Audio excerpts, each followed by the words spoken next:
Hello everyone, it's me Komalpreet Kaur. Welcome to my channel Blissful Direction. तो आज के lecture में हम प्लेटो की थ्योरी ऑफ एजुकेशन को कवर करेंगे। अगर आप इस चैनल में नए आए हैं तो प्लीज़ इस वीडियो को देखने से पहले आप मेरी लास्ट वीडियो ज़रूर देखें, जिसमें मैंने प्लेटो की लाइफ, प्लेटो का बैकग्राउंड, प्लेटो की थ्योरी ऑफ सोल और थ्योरी ऑफ जस्टिस को भी कवर कर लिया है, बिकॉज ये आपकी प्लेटो की नेक्स्ट थ्योरीज को समझने के लिए एक अंडरस्टैंडिंग बनाएगी। थ्योरी ऑफ एजुकेशन प्लेटो की बहुत इंपॉर्टेंट थ्योरी है, तो इस लेक्चर में हम इस थ्योरी को बहुत अच्छे से कवर करेंगे। ओके, प्लेटो की थ्योरी ऑफ एजुकेशन बहुत ज़्यादा इम्पॉर्टेंट है। ये एक मोस्ट इम्पॉर्टेंट थ्योरी है क्योंकि ये बहुत सारे एग्जाम में पूछी जाती है। ये बहुत इंटरेस्टिंग भी है। सबसे ज़्यादा सॉक्रेट्स का इन्फ्लुएंस प्लेटो की इस थ्योरी में आपको देखने को मिलेगा, बिकॉज जब एथेंस पेलोपोनेशियन वॉर में हारा तब प्लेटो को लगा कि वो इसलिए हारा क्योंकि वहाँ का एजुकेशन सिस्टम सही नहीं था। जो एजुकेशन सिस्टम था वहाँ पर वो सॉफिस्ट वे में चल रहा था और बच्चों को जैसे पढ़ना चाहिए, जैसे उनका डेवलपमेंट होना चाहिए कि वो आगे भी पढ़ें, आगे बढ़कर अपनी कैपेबिलिटीज़ के बिहाफ पर वो अपना काम करे, वो नहीं हो पा रहा था। तो इसलिए प्लेटो अपनी थ्योरी ऑफ एजुकेशन को लेकर आए थे। Education is the key to Plato scheme of a just and virtuous society. The important aspect of this education was to prepare the philosopher king. The philosophers, after passing through a valuable education, would be able to run the government. It helps for the welfare of both the individual and government. Process क्या था? Qualities of a soul can be deducted. ठीक है, क्या था? Qualities of the souls can be deducted, या कह सकते हैं to deducted the qualities of soul. ठीक है, मतलब एजुकेशन सिस्टम को प्लेटो ने चेंज करना था। वो चाहते थे कि एक आइडल स्टेट बने और उसमें फिलोसफर किंग रूल करे, और ये एजुकेशन सिस्टम फिलोसफर किंग को प्रिपेयर करेगा और जस्ट एंड वर्चुअस सोसाइटी को इस्टेब्लिश करेगा। प्लेटो का एजुकेशन सिस्टम बेसिकली एक प्रोसेस है जो क्वालिटीज ऑफ सोल को डिडक्ट करता है 3 क्लासेस में। वही 3 क्लासेस कौन सी थी? Ruling class, man of gold, courage class, man of silver, production class, man of copper, जो हमने लास्ट लेक्चर में थ्योरी ऑफ सोल में पढ़ा था। इसलिए कह रही हूँ, अगर किसी ने theory of knowledge, theory of soul, theory of justice को नहीं पढ़ा तो पहले उसे कवर करें ताकि ये थ्योरी आपको इजीली अंडरस्टैंड हो जाए। बेसिकली प्लेटो का एजुकेशन सिस्टम ये डिसाइड करता है कि कौन सा इंडिविजुअल किस क्लास में इंक्लूड होगा।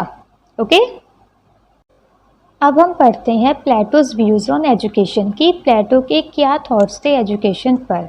ठीक है, फर्स्ट है education is necessary for all the classes in the society. Plato का कहना है एजुकेशन सभी क्लासेस के लिए इम्पॉर्टेंट है, उनके ओवरऑल डेवलपमेंट के लिए एजुकेशन ज़रूरी है।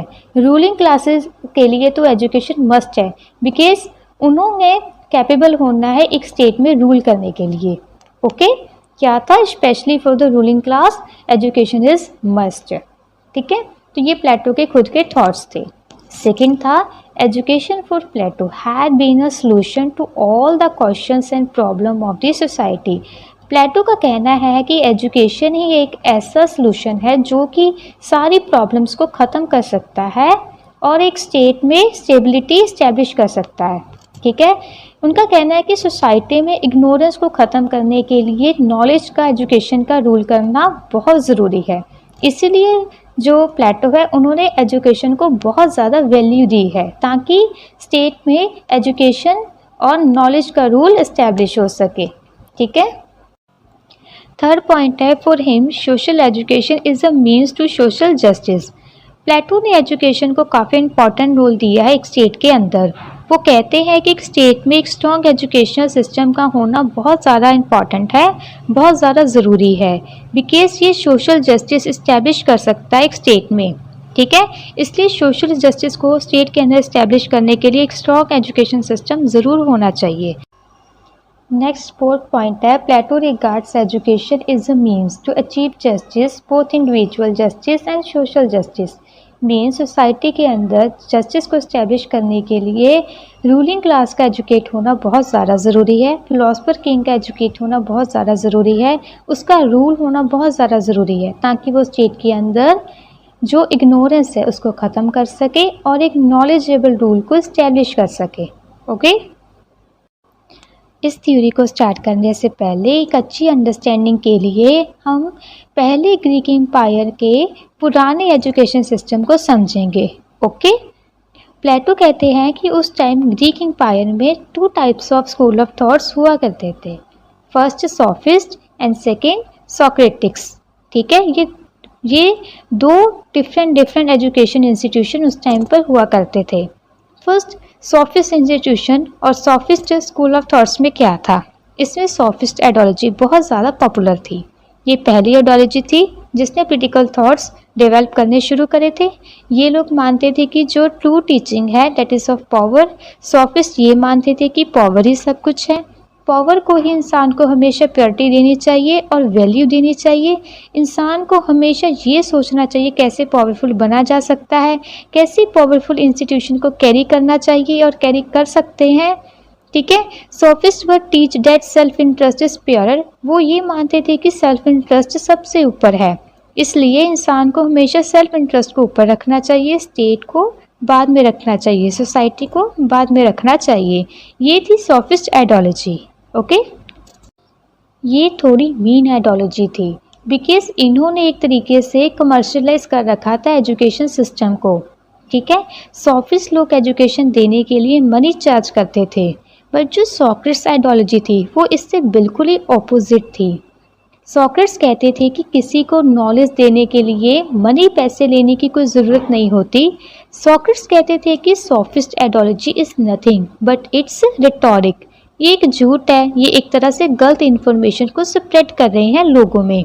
ठीक है, ये लोग पढ़ाई के नाम पे, एजुकेशन के नाम पे पावर डायनेमिक्स को प्रमोट कर रहे हैं। ठीक है, मतलब कि ये समझा रहे हैं कि सेल्फ इंटरेस्ट को ऊपर रखो और स्टेट को बाद में रखो, सोसाइटी को बाद में रखो। ओके, बट जो सोक्रेटिक आइडियोलॉजी के स्कूल ऑफ थॉट्स है, ओके, उनका मानना था कि एजुकेशन पहले तो सबके लिए इक्वल हो, इक्वली अवेलेबल हो। Okay, according to Socrates, sophist are not doing justice with their responsibilities. जो सोक्रेट्स स्कूल ऑफ थॉट्स के लोग थे उनका मानना था कि जो सोफिस्ट है वो बहुत ज़्यादा ख़राब कर रहे हैं सिचुएशन को। इसके साथ सोक्रेटिक्स मानते थे कि man is a social animal by nature and man can't live without society. Man एक सोशल एनिमल है और उन्हें सर्वाइवल के लिए इंटरडिपेंड होने की ज़रूरत है एक सोसाइटी में एक दूसरे के साथ। इसलिए इंसान को सोसाइटी को ऊपर रखना चाहिए, स्टेट को ऊपर रखना चाहिए रेदर देन सेल्फ इंटरेस्ट।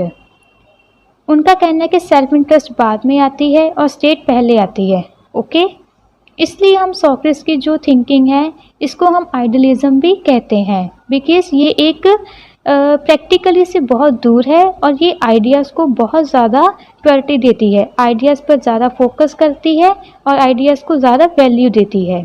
जो प्लेटो की थिंकिंग है वो भी बेसिकली सोक्रेटिक थिंकिंग्स को ही फॉलो करते थे। ओके, तो इसलिए प्लेटो को भी आइडियलिस्ट कहा जाता है because it gives purity to the society over self interest and वो इम्पोर्टेंस देते हैं वैल्यूज़ को ओवर मैटर्स। सोक्रेट्स भी सेम करते थे कि आइडियाज़ को वैल्यू देनी चाहिए ज़्यादा as compare to matters. According to Socratics ideology ideas ही सब कुछ होते हैं, आइडियाज़ को ही आगे बढ़ना चाहिए, मैटर्स और मटेरियलिस्टिक वर्ल्ड कुछ भी नहीं होता है। तो बेसिकली आइडियलिज्म आपको ये सिखाता है कि क्या चीज़ होनी चाहिए और मैटर एक तरह से प्रैक्टिकलिटी पर वर्क करता है। जो आइडियलिस्टिक लोग होते हैं वो स्पेशली स्पिरिचुअल वर्ल्ड को वैल्यू देते हैं, गॉड को वैल्यू देते हैं, वेयरएज जो लोग मटेरियलिस्टिक होते हैं वो लोग मैटर्स और फिजिकल वर्ल्ड को ज़्यादा वैल्यू देते हैं। तो ये थी इन दोनों आइडियोलॉजी की डिफरेंस। जो सोफिस्ट हैं वो पावर को वैल्यू देते हैं और जो सोक्रेट्स हैं वो आइडिया को वैल्यू देते हैं। अब जो प्लेटो थे उन्होंने ये समझा कि एक तो एथेंस में सोफिस्ट आइडियोलॉजी चल रही है, एजुकेशन पैसे से मिलती है और एजुकेशन के नाम पर जो भी चीज़ें सिखाई जा रही हैं वो बस इसलिए सिखाई जा रही हैं कि इंसान बस पॉलिटिक्स में आए और पावर के लिए लड़े, पावर के लिए जिए, पावर के लिए मरे। तो प्लेटो कह रहे हैं कि ये सब चीज़ें बिल्कुल गलत हैं। तो सबसे पहले तो प्लेटो ने ये समझ लिया कि उनके स्टेट का एजुकेशन सिस्टम ठीक नहीं है। इसके साथ ही उन्होंने देखा कि उनके स्टेट में जो इग्नोरेंट लोग हैं वो रूल कर रहे हैं, मतलब जिनके पास नॉलेज नहीं है, जो हार्मनी नहीं चाहते, जो सिर्फ और सिर्फ पावर के लिए लड़ना चाहते हैं, पावर के लिए रूल करना चाहते हैं, ऐसे लोग रूल कर रहे हैं, उनके स्टेट में ऐसे लोगों का राज है। ठीक है, इसलिए वो कह रहे हैं कि हमारा स्टेट एथेंस स्पार्टा से हार गया था। ये सब चीज़ें ना प्लेटो ने खुद एनालाइज की थी जब वो सॉक्रेट से टीचिंग ले रहे थे। प्लेटो ने समझा कि एथेंस के अंदर बहुत सारी खामियां हैं। अब प्लेटो ने ये कोशिश की कि अब वो ऐसे थॉट्स लेकर आएंगे, वो सारी थिंकिंग्स आइडियोलॉजी को लेकर आएंगे जो ये सब खामियां, ये वीकनेस को दूर कर सकते हैं। एंड प्लेटो ने एजुकेशन को चेंज करने के साथ ही एक और चीज़ पर फोकस किया था, वो है रूल ऑफ नॉलेज, कि वो रूल ऑफ नॉलेज को लेकर आएंगे, एक नॉलेजेबल पर्सन का रूल लेकर आएंगे जिसको वो फिलोसफर किंग कहते हैं। इसके बारे में हम आगे जाकर एक सेपरेट थ्योरी को बहुत अच्छे से पढ़ेंगे जो फिलोसफर किंग की थ्योरी है। ठीक है, लेकिन ये जो है थोड़ा सा इस थ्योरी से इंटरलिंक है, इसलिए थोड़ा सा समझ लो अभी फिलोसफर किंग के बारे में। ओके, फिलोसफर किंग का मतलब एक ऐसा इंसान जो कि बहुत ज़्यादा एजुकेट हो, 50 साल तक वो स्टडी कर रहा हो, उन्होंने बहुत सारे स्क्रीनिंग टेस्ट दिए हो, उसके बाद वो फिलोसफर बन गए हो, और इतना पढ़ने के बाद उनको राजगद्दी संभाली जाए, उनको रूलर बनाया जाए। वो एक नॉलेजेबल रूलर होगा जो कि बहुत अच्छा राज करेगा एक स्टेट के ऊपर। और सबसे बेस्ट है कि प्लेटो सिर्फ फिलोसफर किंग की आइडियोलॉजी को ही नहीं लेकर आए थे, वो बल्कि फिलोसफर क्वीन की आइडियोलॉजी को भी सामने लेकर आए थे। मतलब कि he is a feminist, that's why he is called a first feminist. उस टाइम पर भी प्लेटो ने ये सोचा कि male as well as female equal हैं, दोनों ही एक स्टेट को चलाने के लिए इक्वली कैपेबल है, दोनों ही एक स्टेट के ऊपर रूल कर सकते हैं। फिलोसफर क्वीन की थ्योरी की वजह से प्लेटो नॉन एज फर्स्ट फेमिनिस्ट। अब यहाँ तक प्लेटो ने पुराने एजुकेशन सिस्टम को एनालाइज कर लिया था और पुराने एजुकेशन सिस्टम में जो भी प्रॉब्लम्स थी उसको समझा। अब प्लेटो ने एथेंस और स्पार्टा दोनों के एजुकेशन सिस्टम को स्टडी किया और जो भी गुड फीचर्स थी उसको अपने न्यू एजुकेशन सिस्टम में इंक्लूड करने के बारे में सोचा था। तो सबसे पहले एथेंस के एजुकेशन सिस्टम को स्टडी करते हैं कि एथेंस के एजुकेशन सिस्टम में कौन सी चीज़ें प्लेटो को पसंद आई थी। Okay,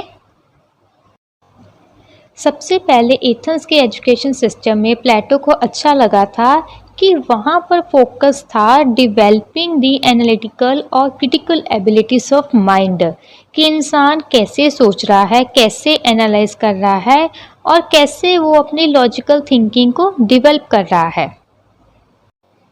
in Sparta the focus was on physical education, but Athens के अंदर लॉजिकल रीजनिंग, फिलॉसफी, मैथमेटिक्स को वैल्यू देते हैं। तो प्लेटो को ये चीज़ पसंद आई कि यहाँ पर dialectics, logical reasoning, philosophy, mathematics, literature ऐसे सब्जेक्ट्स की एजुकेशन पर फोकस किया जाता है। तो बेसिकली प्लेटो को ये जो सब्जेक्ट्स है फिलॉसफी, मैथमेटिक्स, लॉजिकल रीजनिंग, इसकी स्टडी को प्लेटो ने लाइक किया था। लेकिन इसके साथ जो एथेंस के अंदर था कि मिलिट्री एजुकेशन नहीं थी, इस चीज़ को प्लेटो पसंद नहीं करते थे। उनका मानना था कि मिलिट्री एजुकेशन भी होनी चाहिए। इसके साथ ही वुमेन को इक्वल अपॉर्चुनिटीज़ नहीं थी, इसको भी प्लेटो पसंद नहीं करते थे। ठीक है, उनका मानना था कि स्टेट में वुमेन को भी इक्वल अपॉर्चुनिटी होनी चाहिए एजुकेशन को अचीव करने के लिए। इसके साथ ही प्राइवेट हैंड्स के कंट्रोल में एजुकेशन सिस्टम आ गया था, तो जो कि बहुत ज़्यादा कमर्शलाइज कर रहा था एजुकेशन सिस्टम को, जिसकी वजह से वहाँ का एजुकेशन सिस्टम पूरा का पूरा कमर्शलाइज हो गया था। ठीक है, जो कि हम हमारी कंट्री में भी अब देख सकते हैं। जैसे कि एग्जांपल लें, प्राइवेट स्कूल हो गए, प्राइवेट कॉलेज हो गए, माना कि यहाँ पर स्टडी बहुत अच्छी होती है लेकिन इनकी फ़ीस बहुत ज़्यादा होती है और बहुत सारे लोग इसको अफोर्ड ही नहीं कर पाते हैं। तो ये क्या है? This is nothing but commercialisation of education. ठीक है, जो कि उस टाइम पर भी वहाँ पर था। ठीक है, एथेंस में ये चीज़ पाई जाती थी। ओके, अब यहाँ तक प्लेटो ने पुराना जो एथेंस का एजुकेशन सिस्टम था उसको एनालाइज कर लिया था। अब उन्होंने स्पार्टा के एजुकेशन सिस्टम को भी एनालाइज किया और उसमें जो भी प्लेटो को स्पार्टा के एजुकेशन सिस्टम की फीचर्स अच्छी लगी, ठीक है, उसको उन्होंने अपने एजुकेशन सिस्टम में इंक्लूड करने के बारे में सोचा था। जैसे कि फर्स्ट है compulsory military education for all including women also, ठीक है। In Sparta the focus was on physical education. बहुत अमेजिंग बात है ये, उस समय पर भी जब इतना पुराना टाइम था, बहुत सारे लोग ये मानते थे कि वुमेन को सिर्फ और सिर्फ घर का काम करना चाहिए। वुमेन का काम है हाउस होल्ड काम करना, घर पर रहना, घर के काम करने। बट प्लेटो यहाँ पर मानते थे कि मिलिट्री एजुकेशन होना चाहिए सबके लिए equal, which include women also, यानी वुमेन को भी पता होना चाहिए कि अगर हमारी स्टेट पर कोई परेशानी आ जाती है तो हमें कैसे लड़ना है, हमें कैसे अपनी स्टेट को बचाना है। तो ये चीज़ जो प्लेटो को बहुत ज़्यादा पसंद आ गई थी स्पार्टा के एजुकेशन सिस्टम की, जिसको प्लेटो ने सोच लिया था कि वो ज़रूर इसे अपने एजुकेशन सिस्टम में ऐड करेंगे। इसके बाद प्लेटो को पसंद आया स्पार्टा में पब्लिक एजुकेशन, कि स्टेट स्पॉन्सर कर रही है एजुकेशन को, ऐसा कुछ नहीं है कि वो प्राइवेट ओन्ड है। एजुकेशन को स्टेट स्पॉन्सर कर रही है, मतलब एजुकेशन सबको मिल रही है। स्टेट सेंसरशिप और स्टेट कंट्रोल मीन्स स्टेट का कंट्रोल है एजुकेशन के ऊपर।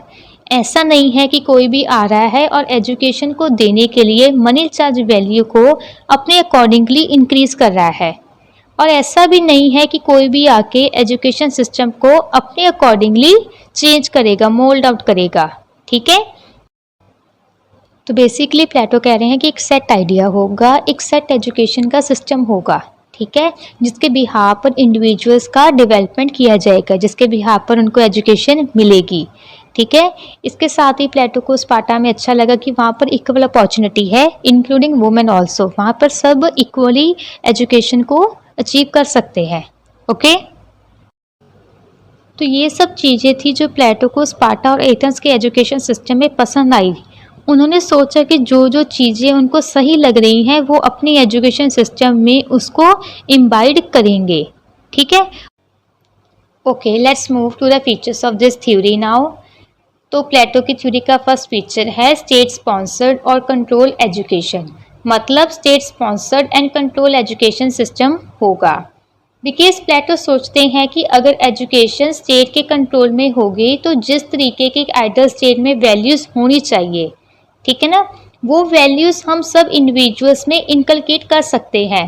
प्लेटो चाहते हैं इंडिविजुअल्स जस्ट और रैशनल हो, और जो सोसाइटी में पीस एंड हार्मनी वो इस्टेब्लिश करना चाहते हैं, जस्टिस इस्टेब्लिश करना चाहते हैं, वो वैल्यूज सब में इनकलकेट हो सके, ओके।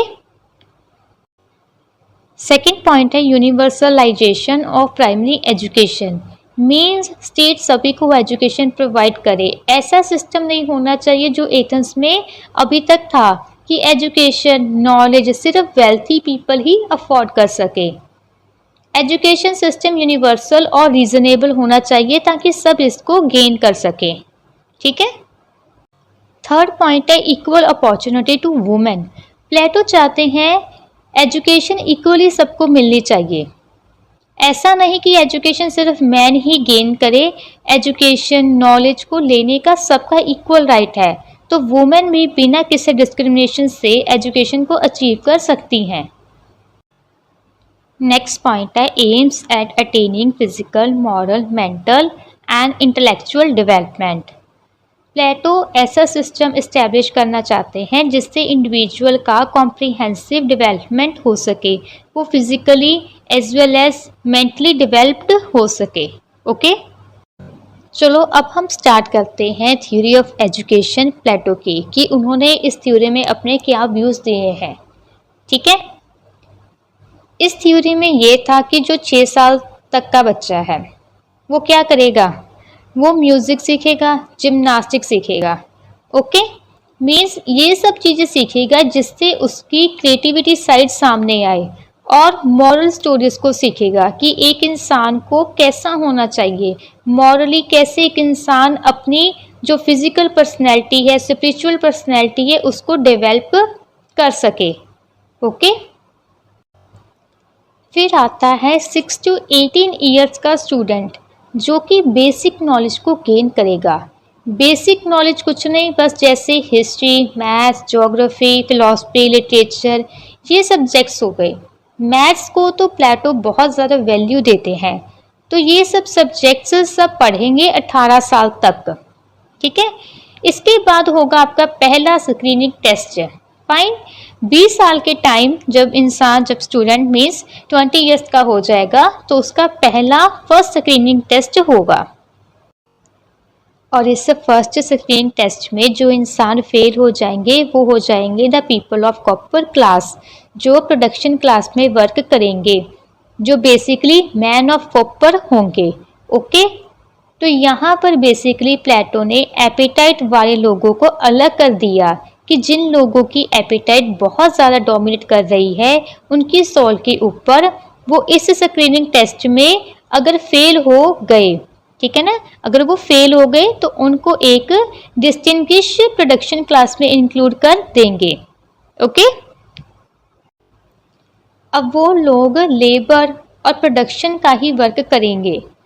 इसके बाद जो लोग पास कर जाते हैं इस फर्स्ट स्क्रीनिंग टेस्ट को, ठीक है ना, वो जाते हैं नेक्स्ट लेवल ऑफ स्टडी जो कि बेसिकली है 20 to 30 ईयर्स तक की। ओके। इस टाइम वो अपने सब्जेक्ट्स को एडवांस लेवल बेस्ड गेन करते हैं, चीज़ों को और डीप समझते हैं, उनको एनालाइज करते हैं। और फिर आता है उनका सेकेंड स्क्रीनिंग टेस्ट जो कि 30 ईयर्स में होता है। इस स्क्रीनिंग टेस्ट में जो लोग फेल हो जाते हैं वो बन जाते हैं पीपल ऑफ करेज या पीपल ऑफ सिल्वर। ठीक है ना। ये लोग मिलिट्री के अंदर जाते हैं और इनको क्या कहते हैं, सोल्जर क्लास भी कहते हैं। ठीक है। इस स्क्रीनिंग टेस्ट में ये फाइंड किया जाता है कि इनके अंदर जो करेज है वो बहुत ज़्यादा डोमिनेट करता है और इनका बेसिकली क्या काम होता है कि ये स्टेट को सिक्योरिटी प्रोवाइड करेंगे। ठीक है। इसके बाद जो इस सेकेंड स्क्रीनिंग टेस्ट में पास हो जाएंगे अब वो नेक्स्ट लेवल ऑफ स्टडी को कंटिन्यू करेंगे जो कि बेसिकली 30 to 50 ईयर्स तक की होगी। ठीक है। इस टाइम में वो अब सब चीज़ों में एक्सीलेंस गेन करेंगे, डायलैक्टिक्स सीखेंगे, प्रैक्टिकल एप्लीकेशन को सीखेंगे, advance level of subjects knowledge को गेन करेंगे। ठीक है ना। मतलब अब यहाँ तक वो बहुत ज़्यादा नॉलेजेबल हो जाएंगे।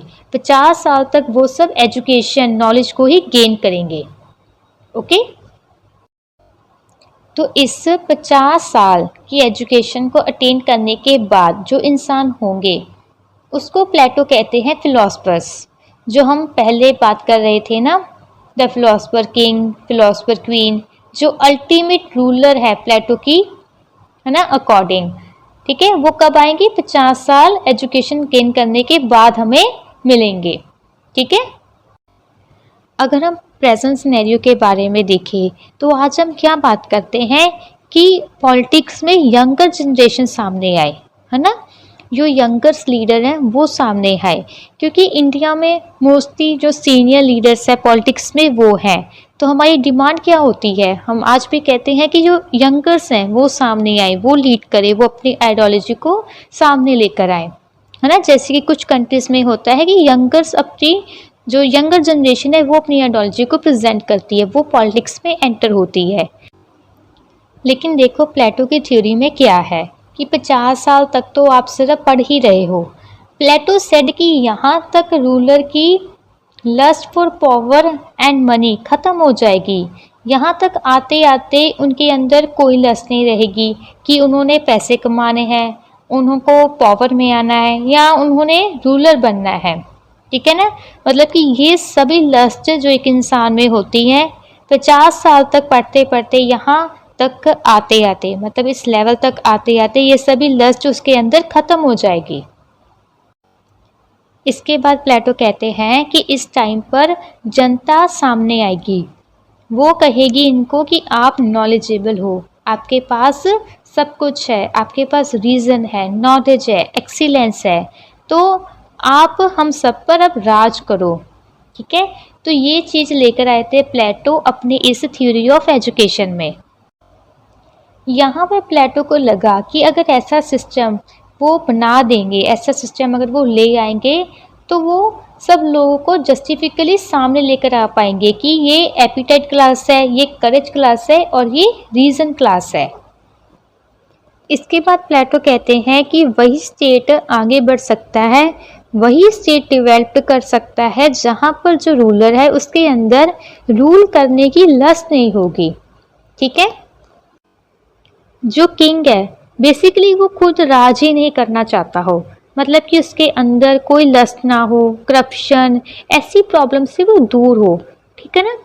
प्लेटो कहते हैं कि इंसान के अंदर ना एक चोर छुपा होता है।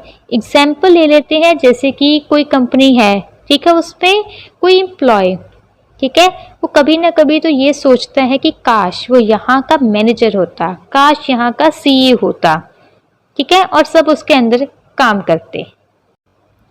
लेकिन प्लेटो कहते हैं कि यहाँ पर जो फिलोसफर होगा उसके माइंड में इतना पढ़ने के बाद कोई ऐसी लस्ट नहीं होगी कि मुझे पावर में आना है, मुझे रूल करना है। ओके, प्लेटो कहते हैं कि ऐसे रूलर को जो पीपल है, जो जनता है, वो कन्विंस करेगी, ठीक है ना, कि आप हमारे ऊपर रूल करें क्योंकि आप नॉलेजेबल हो, आपके पास रीजन है, एक्सीलेंस है, ठीक है, कि आप हमारे ऊपर बेस्ट रूल कर सकते हैं, तो प्लीज आप ही हमारे ऊपर रूल करें। तो ये फिलोसफर्स जो है वो किंग और क्वीन की पोस्ट पर बैठेंगे, ठीक है, लेकिन इनके अंदर खुद कोई लस्ट नहीं होगी। अब जैसे कि प्लेटो मानते थे कि एथेंस एक बैड स्टेट इसलिए था क्योंकि वहां पर इग्नोरेंट लोग जो थे वो रूल किया करते थे बहुत टाइम से, ठीक है ना, वहां पर करप्शन थी और जो एजुकेशन सिस्टम था वो भी कमर्शियलाइज हो गया था, ठीक है ना। तो वो क्या कहते थे कि हमें एक नॉलेजेबल रूलर की ज़रूरत है जो वहां पर आके रूल करे, ठीक है। तो इसलिए प्लेटो ने एक फिलोसफर रूलर को बनाया जो 50 साल तक स्टडी करेगा, जिसके पास रीजन होगा, एक्सीलेंस होगा, जो कि प्लेटो क्या कहते हैं, जिसको फिलोसफर किंग या फिलोसफर क्वीन, जो सबके ऊपर रूल करेगा, ठीक है, और स्टेट के अंदर जो इग्नोरेंस है उसको खत्म करेगा, नॉलेजेबल रूल को स्टैब्लिश करेगा। इसके साथ ही एक और बात मानते थे Plato, that is only man of knowledge can do justice with his responsibility. जिस इंसान के अंदर रीजन है, जिस इंसान के अंदर नॉलेज है, वही इंसान जस्टिस दे सकता है अपनी रिस्पॉन्सिबिलिटीज को, ठीक है, ये प्लेटो का कहना है। प्लेटो कहते हैं कि वो इंसान कौन है, वो है एक फिलोसफर जो कि खूब पढ़ा लिखा होगा, नॉलेजेबल होगा, जिसको दुनियादारी की नॉलेज होगी, ठीक है, जिसके अंदर कोई लस्ट नहीं होगी, ना पावर की, ना मनी की, ना ही रूलर बनने की, ठीक है, बल्कि हम उसको रिक्वेस्ट करेंगे कि प्लीज़ आप हमारे ऊपर आके रूल करें, इस स्टेट के ऊपर रूल करें, इस स्टेट को संभालें, ठीक है।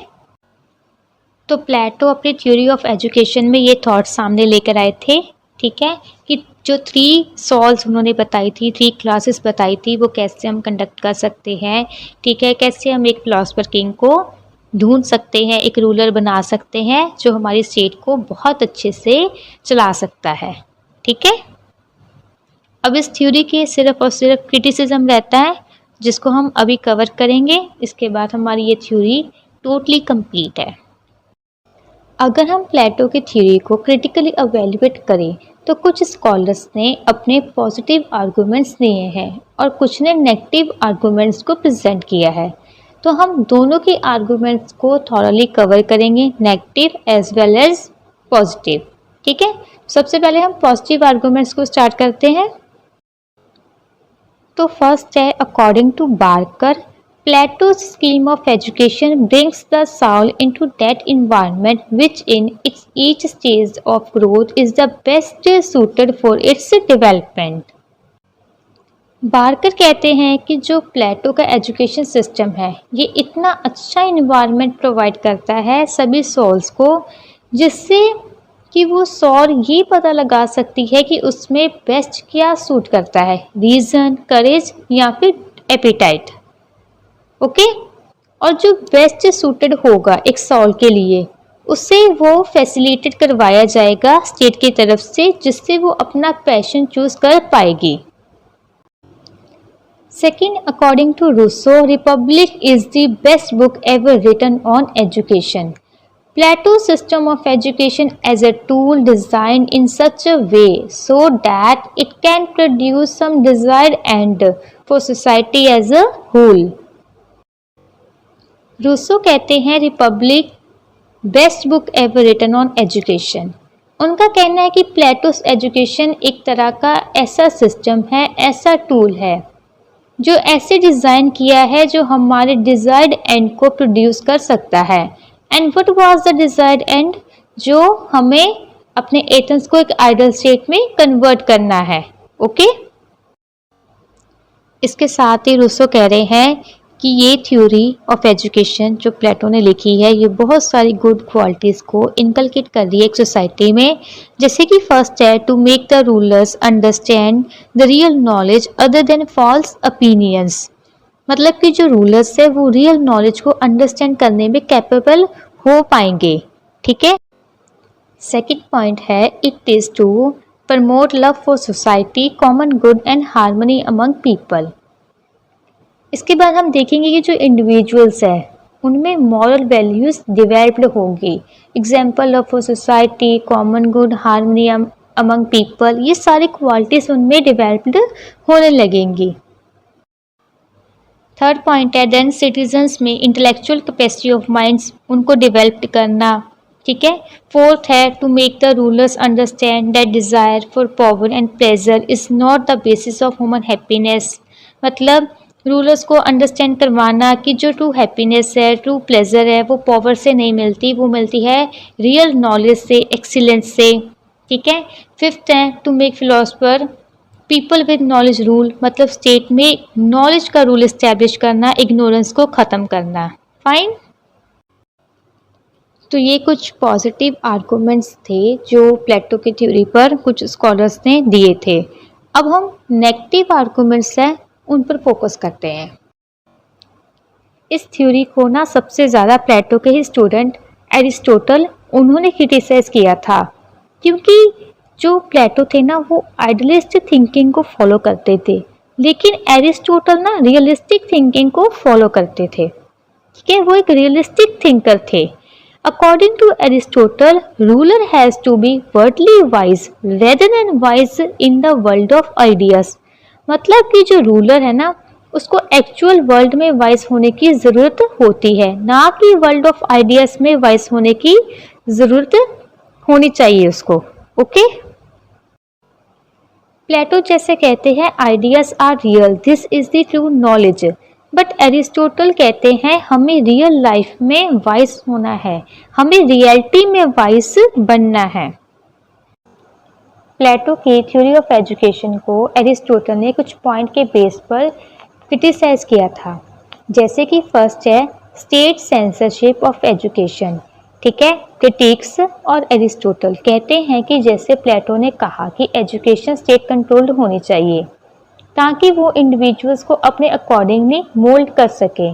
ठीक है। तो उनका कहना है कि ये गलत है, इससे हम इंडिविजुअल का सेल्फ इंटरेस्ट, उनकी ऑटोनॉमी, इसको हम हैम्पर कर रहे हैं। ठीक है। एक तो हम उनकी जो ओवरऑल डेवलपमेंट है, ठीक है, उनके इंटरेस्ट को डेवलप होने से उनको रोक रहे हैं। ठीक है। तो ये गलत है। Second है the philosopher king who administered the state does not have necessary training in administration and other problems. मतलब क्रिटिक्स का कहना है कि जो फिलोसफर किंग को जो भी necessary training in administration and other problems के ऊपर मिलनी चाहिए थी, जो उनको ट्रेनिंग प्रोवाइड करनी चाहिए थी, वो तो उनको मिल ही नहीं रही थी। ठीक है। इसमें सिर्फ फिलॉसफी और मॉरल एथिकल वैल्यूज़ की ही ट्रेनिंग दी जा रही थी। ठीक है। बट जो एडमिनिस्ट्रेशन और सिस्टम को रन करने के लिए, जस्टिस को इस्टेब्लिश करने के लिए जो एक रूलर प्रॉब्लम फेस करता है, ठीक है, उसको कैसे सॉल्व करना है, इसके बारे में कोई बात ही नहीं की गई थी। थर्ड पॉइंट है the scheme of education is a life long process. कुछ क्रिटिक्स कहते हैं कि जो ये लाइफ लॉन्ग प्रोसेस एजुकेशन का, ये प्रैक्टिकल नहीं है। मतलब बहुत अनरियलिस्टिक सी बात है, क्योंकि 50 साल तक एजुकेशन लेते रहना दैट इज़ टोटली अनरियलिस्टिक। ठीक है। क्योंकि कब एक इंडिविजुअल इंडिपेंडेंट होगा, फाइनेंशियली इंडिपेंडेंट होगा, वो अपना खर्चा खुद उठा सकेगा, ठीक है। अगर वो 50 साल तक पढ़ता ही गया तो उसका एक्सपेंडिचर कौन उठाएगा, राइट। तो ये एक प्रैक्टिकल ही नहीं है, ये अनरियलिस्टिक सी बात है, ओके। तो इसका नेक्स्ट नेगेटिव आर्गुमेंट है too abstract and unrealistic in nature, ठीक है। क्रिटिक्स कह रहे हैं कि ये जो प्लेटो की थ्योरी ऑफ एजुकेशन है ये बहुत ज़्यादा अनरियलिस्टिक है, ठीक है। इसको आज के टाइम में रियलिटी में लेकर आना इम्पॉसिबल है, ठीक है। So that is it is too abstract and unrealistic in nature. इसके बाद इस थ्योरी को कुछ और स्कॉलर्स ने भी अपने कुछ पॉइंट के बेस पर इसको क्रिटिसाइज किया है, जैसे कि ये पॉइंट है education system categorize individual into classes, ठीक है। इसमें क्या है कि education system categorize individual into classes based on perceived abilities which critics argue is undemocratic and limit opportunities for many।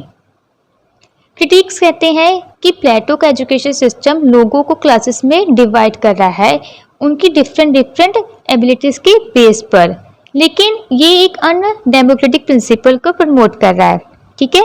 और ये सिस्टम इंडिविजुअल की ग्रोथ और उनके डेवलपमेंट के लिए उन्हें लिमिटेड अपॉर्चुनिटीज़ प्रोवाइड करता है, ठीक है। तो this is unfair in nature. Next point है neglect for practical skills. The focus abstract reasoning over practical skills can lead to a disconnect from real world applications, making the education less relevant to everyday life. Critics कहते हैं कि प्लेटो का जो education system है उस पर practical skills को develop करने की कोई बात नहीं कही गई है। प्लेटो का एजुकेशन सिस्टम सिर्फ डिफरेंट सब्जेक्ट्स के बारे में बात करता है, उन पर फोकस करता है, लेकिन जो इम्पॉर्टेंट स्किल्स है जो हर इंसान को आने चाहिए उस पर कोई फोकस नहीं किया गया है। इसके बाद जो फिलोसफर किंग का कंसेप्ट है उसको भी जो स्कॉलर्स है उन्होंने क्रिटिसाइज किया है। The idea that only philosopher king should rule is seen as impractical and potentially authoritarian, concentrating power into the hands of a few who may not represent the interest of the wider population. मतलब कि critics कहते हैं कि ये idea कि सिर्फ philosopher king ही rule करेंगे ये पहले तो इम्प्रैक्टिकल है, ठीक है। और अगर ऐसा होगा तो हम स्टेट में एब्सोल्यूटिज्म, ठीक है, उसको प्रमोट कर रहे हैं कि स्टेट में हम सारे के सारे पावर सिर्फ एक क्लास को देखकर एब्सोल्यूटिज्म को प्रमोट कर रहे हैं, और इसके साथ जो पावर है, ठीक है, उसको वन क्लास में कंसंट्रेट कर रहे हैं जो कि सभी पॉपुलेशन के इंटरेस्ट को हार्म कर सकती है।